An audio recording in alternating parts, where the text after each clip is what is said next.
કેટલીક વાર આપણે અચાનક જ કોઈક વ્યક્તિ ભૂલ કરે અને આપણે તેના પર અપમાનજનક શબ્દો બોલી દઈએ છીએ અને આપણે તણાવમાં આવી જઈએ છીએ. આપણે એક સેકન્ડનો પણ વિચાર કરતા નથી અને તેને માટે જ આપણે એક ઉદાહરણ જોઈએ.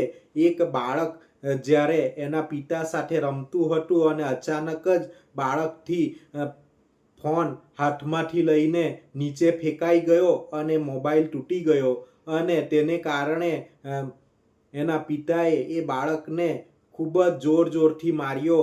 બાળકનો નિર્દોષ હતો, એનો વાંક ન હતો, એનાથી ભૂલથી ફેંકાઈ ગયો હતો અને પિતા માટે તે ખૂબ જ રડ્યો અને તેણે ઊંઘમાં રડવા પહેલાં એને સોરી કાર્ડ બનાવ્યો હતો અને જ્યારે પિતાએ એ સોરી કાર્ડ જોયો ત્યારે પિતાને અહેસાસ થયો કે મેં મારા બાળકને મારીને ખૂબ જ મોટી ભૂલ કરી છે. આથી કોઈ પણ પ્રતિભાવ આપતા પહેલાં 10 સેકન્ડ માટે થોડોક વિચાર કરો અને પછી પ્રતિભાવ આપો, જેથી જિંદગીમાં વસવસો રહી ન જાય.